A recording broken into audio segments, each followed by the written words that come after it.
अब हमारे का ऑर्थो का नेक्स्ट टॉपिक आता है ट्यूबरक्लोसिस ऑफ द हिप। ठीक है, ये लॉन्ग में पूछा जा सकता है। सबसे पहले आता है definition. After spine the hip is affected the most commonly. ठीक है, स्पाइन के बाद हिप जो है मोस्ट कॉमनली इफेक्टेड होता है। It is usually occur in children and adolescent. ठीक है, चिल्ड्रन एडोलसेंट में होता है। पैथोलॉजी क्या है? Usual initial region is in the bone adjacent to the joint. ठीक है, शुरुआत में क्या है कि जो बोन या फिर एडजेसेंट टिश्यू में होता है, फिर जॉइंट में होता है। ठीक है, उससे जो है एसिटाबुलम हेड ऑफ फीमर में आ जाएगा और उससे जो इन्वॉल्व करेगा किसको? हिप को इन्वॉल्व करेगा। ठीक है, इनिशियल जो है दूसरी जगह पे होता है, फिर इधर पे आ जाता है। But quickly the articular cartilage and the bones are affected. ठीक है, धीरे धीरे करके वो बोन्स को भी इफेक्ट कर देता है। फिर इसके क्लिनिकल फीचर क्या थे? ये डायग्राम बना सकते हो। ठीक है, पहले यहाँ पर था, फिर एसिटाबुलम कैविटी और हेड को इन्वॉल्व किया। क्लिनिकल फीचर में जो नॉर्मल टीबी के सिम्टम रहते हैं वो तो होंगे, कॉन्स्टिट्यूशनल सिम्टम। ठीक है, वो पूरे लिख देना। Painful limb, shortening of limb, deformities हो सकती है। ठीक है, अगर छोटा बच्चा होगा तो नाइट क्राइज की कंप्लेन करेगा। ठीक है, नाइट क्राइज मतलब कि वो जब सोएगा, ठीक है, जैसे ही करवट चेंज करेगा तो जो दोनों आर्टिकुलर सरफेस है, डिसीज सरफेस है, आपस में टकराएंगे और पेन होगा। ठीक है, टेंडरनेस, रीजनल लिम्फेडिनोपैथी। ठीक है, ये हो गया सिम्टम। फिर नेक्स्ट आता साइन। गेट में अनेबल टू वॉक करेक्टली तो स्टिफ हिप गेट रहेगा। Lumbar lordosis while walking, child take the weight of the affected side due to pain. तो अब वो जो है उस साइड वेट नहीं डालेगा जो बच्चा होगा, क्योंकि उस साइड पेन हो रहा है। Muscle wasting, thigh and gluteal muscle उस वहाँ पर यूज़ नहीं होगा तो मसल वास्टिंग हो जाएगी। डिस्चार्जिंग साइनसिस बन सकते हैं। शॉर्टनिंग हो सकती है लिम की, ट्रू शॉर्टनिंग जो है स्टेज लिम, अभी स्टेजेस देखेंगे अपन। Movement limitation. तो ये हो गया अपने साइन और सिम्टम्स। ठीक है, ये क्लिनिकल फीचर, उसकी पैथोलॉजी और उसकी डेफिनेशन। ठीक है, तीनों चीज़ें हो गई। अब नेक्स्ट आते हैं स्टेजेस ऑफ टीबी। ठीक है, सबसे पहली स्टेज आती है stage of synovitis. Excessive synovial fluid secretion causes distension of capsule and pain. होता यह है कि मान के चलो ये जॉइंट कैप्सूल है, ये ऊपर वाली बोन है, ये नीचे वाली बोन है। इसमें अगर फ्लूइड का लेवल बढ़ता जाएगा तो जो नीचे खिसक जाएगा नीचे वाली बोन, तो ऐसा लगेगा कि लेंथ बढ़ रही है। ठीक है, patient keep hip in position of ease. तो पोजिशन ऑफ एज में अपना पैर रख के रखता है, तो इसको कैसे याद करते हैं? फेबर से। पोजिशन ऑफ एज क्या होती है? फेबर। ठीक है, फ्लेक्शन, एबडक्शन, एक्सटर्नल रोटेशन। ठीक है, affected limb appear long, however they are actually of same length. Stage of apparent lengthening. अब जो ये अफेक्टेड लिम्ब है उसकी वो नीचे की तरफ जाएगी बोन, तो ऐसा लगेगा कि उसकी लेंथ बढ़ रही है। तो लेंथ क्यों बढ़ रही है? क्योंकि साइनोवियल सिक्रीशन बढ़ गया है, उस वजह से लेंथ बढ़ गई, तो इसको एपरेंट लेंथनिंग बोलेंगे, है ना। लेंथ असली में नहीं बढ़ी है। फिर स्टेज 2 आती है, इसमें स्टेज ऑफ अर्थराइटिस बोलते हैं। पहले क्या थी? स्टेज ऑफ साइनोवाइटिस या फिर इरोजन। अब इसमें स्टेज ऑफ अर्थराइटिस। अर्थराइटिस में क्या हो? स्टेज ऑफ इरोजन तो थर्ड है। सबसे पहले stage of synovitis, stage of arthritis, stage of erosion. ठीक है, स्टेज ऑफ अर्थराइटिस में क्या होता है?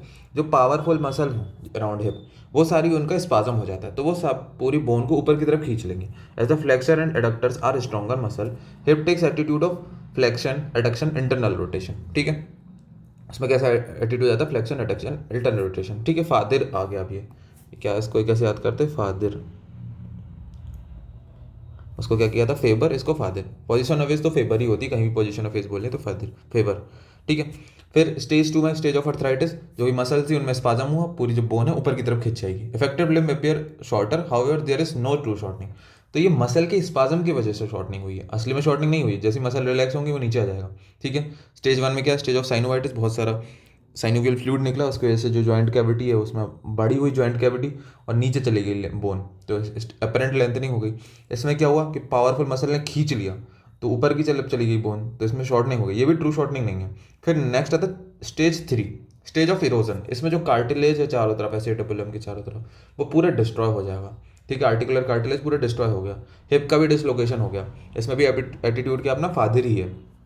तो इसमें दिखती है ट्रू शॉर्टनिंग, क्योंकि इसमें बोन पूरी तरीके से डिस्ट्रॉय हो गई है। अब ये वापस से बड़ी या फिर नॉर्मल नहीं हो सकती, जो लिम्ब का साइज है वो छोटा ही दिखेगा। ठीक है, यहाँ पर देखो, यहाँ पर जॉइंट कैविटी में बढ़ जाएगी तो नीचे आ जाएगा। ठीक है, फिर यहाँ पर धीरे धीरे क्या मसल स्पाजम होगी तो ऊपर खींचने लगेगा, और यहाँ पर एरोड हो गई है कार्टिलेज, तो ट्रू शॉर्टनिंग हो जाएगी। तो apparent lengthening, apparent shortening, true shortening. ठीक है, तो ये 3 डायग्राम हो गए, ये डायग्राम भी बना सकते हो आप पेपर में। ठीक है, तो ये 3 स्टेजेस हो गई। फिर चौथा आता है इन्वेस्टिगेशन। एक्सरे में क्या देखेगा अपन को? Haziness around the hip joint. ठीक है, हेजीनेस देखेगा।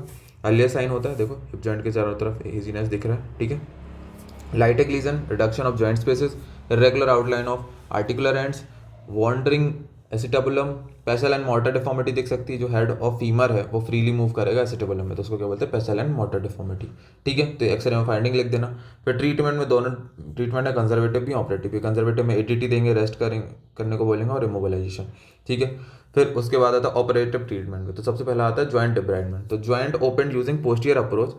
ठीक है, पहले पीछे से खोला उसको, pus and necrotic tissue, dead cartilage, उन सबको निकाल देंगे।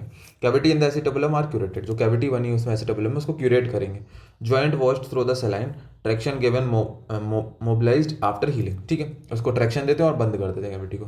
ठीक है, तो इसको बोलते हैं ज्वाइंट डिब्राइडमेंट। पीछे से ज्वाइंट को खोला, जितना भी नेक्रोटिक पार्ट था उसको निकाला और ज्वाइंट कैविटी को बंद कर दी। फिर गर्डल स्टोन आर्थोप्लास्टी में क्या करते हैं, ज्वाइंट को पीछे से खोला और जो हेड और नेक है फीमर बोन का उसको रिमूव कर देते हैं। ठीक है, जैसे इस डायग्राम में दिख रहा है, हेड और नेक को रिमूव कर दिया है। ठीक है, और डेड एंड ग्रेजुलेशन टिश्यू उसको एक्सरसाइज किया, स्केलेटन ट्रैक्शन लगाई और मोबिलाइजेशन कर देते, ठीक, बंद कर देते कैविटी को। फिर आर्थोडेसिस में क्या करते हैं, अगर stiff hip with stability is desired over movement, ठीक है, तो surgical knocking out of the joint, पूरे जॉइंट ही रिमूव कर देते हैं, हिप जॉइंट ही। ठीक है, फिर corrective osteotomy places where bones and ankylosis of the hip has occurred in an unacceptable position, तो उसमें ऑस्टियोटॉमी बोन ही कट कर देते हैं आदि।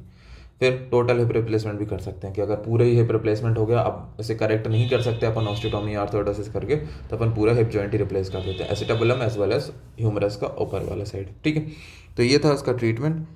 टीबी जो हिप है बहुत ही ज़्यादा इंपॉर्टेंट है, लॉग में आ सकता है, तो कर लेना। Thank you.